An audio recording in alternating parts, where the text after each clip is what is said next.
Hello, everybody. I'm JP, and today we're going to be dealing with 5 things that prove there is a God. Now, I know I've probably triggered some of you already because you can't really prove or disprove there is a God. So let's just say 5 things that point to there is a God. So, as is my modus operandi, I'm going to try to tackle this in about 5 minutes. So, here we go. Number 1, the human-animal gap. Now, if you haven't noticed, us Homo sapiens, i.e. humans, are far more intelligent than the next animal, making us more capable and therefore more dominant than any other animal on this entire planet by a huge margin. So why is that? Now remember, scientists will compare the smartest animals in the world to about a 5-year-old child. And if you haven't noticed, 5-year-old children really aren't that much of a genius.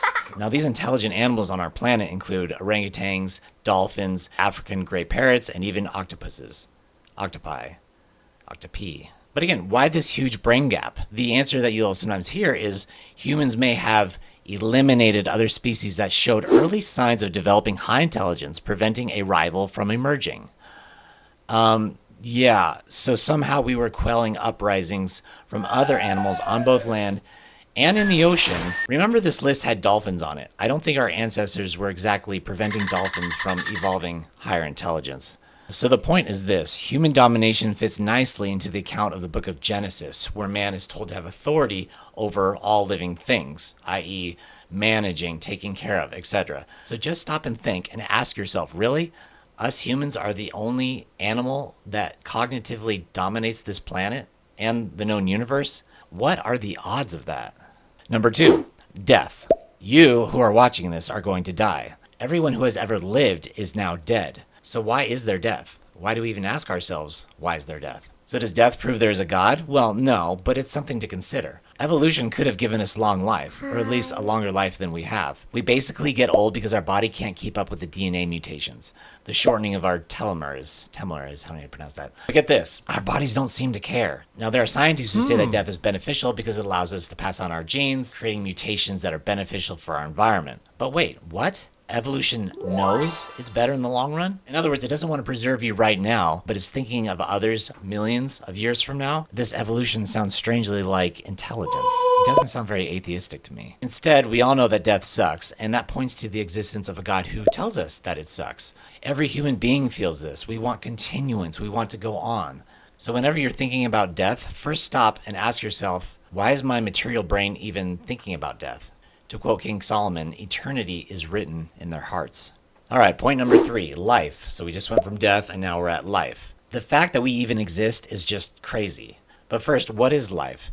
By definition, it's the condition of being a self-sustaining, organized system capable of growth, metabolism, response to stimuli, and reproduction. It's more than that, but we'll go with it. So this is just a fancy way of saying it can live by itself, grow by itself, respond by itself, create food into energy by itself, and make babies. Now, I don't know what you've heard or what you've read, but take this to the bank. We have never, ever created life, nor have we even come close. But let's just say that one day we do create life.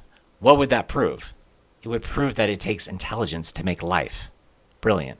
Anyway, let's stop and think. Intelligence, us, hasn't been able to make life. But unintelligence, millions of years ago, was able to make it by itself with no outside help? Never mind the other idea that everything we see came from nothing, abiogenesis, or some like to say quantum fluctuation, which is energy, came from absolutely nothing. Well, we'll figure it out someday, some people say. Well, we may, but for now, we have no idea where it came from. And life itself points to a God. The number 1 complaint against God is ironically the number 1 proof for God. If God is good, why is there pain and suffering in the world? I actually presented this question to ChatGPT, and the problem of suffering and what it assumes, and this is what artificial intelligence had to say to me. The classic philosophical problem of suffering, why would an all-powerful, all-good God allow suffering, depends on 3 assumptions. Number 1, God exists. Number 2, God is all good, morally perfect. Number 3, suffering is bad, objectively wrong. If any of these assumptions fail, the problem loses its force. Number 2, if good and evil are subjective. If morality comes from humans or culture rather than a transcendent God, then suffering is not objectively wrong, it's just something we dislike. In other words, suffering exists, but it doesn't create a logical problem for the universe or a God because badness is just a human label.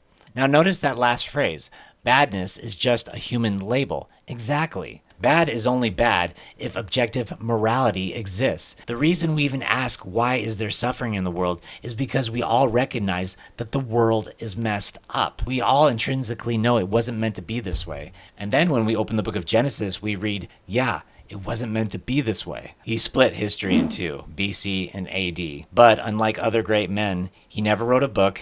He never traveled more than a couple hundred miles from his hometown. He never owned a home. He never led an army. And he worked with wood and stone for the first 30 years of his life. After that, he spoke publicly for just 3 years. He often went alone to be by himself. And when he died, all his friends ran away from him. He was killed quickly and ruthlessly, and he was buried in another man's borrowed grave.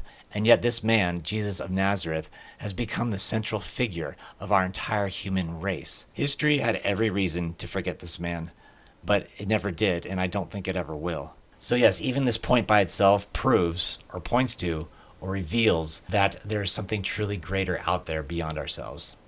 This has been JP. Thanks so much for watching. Take care, guys.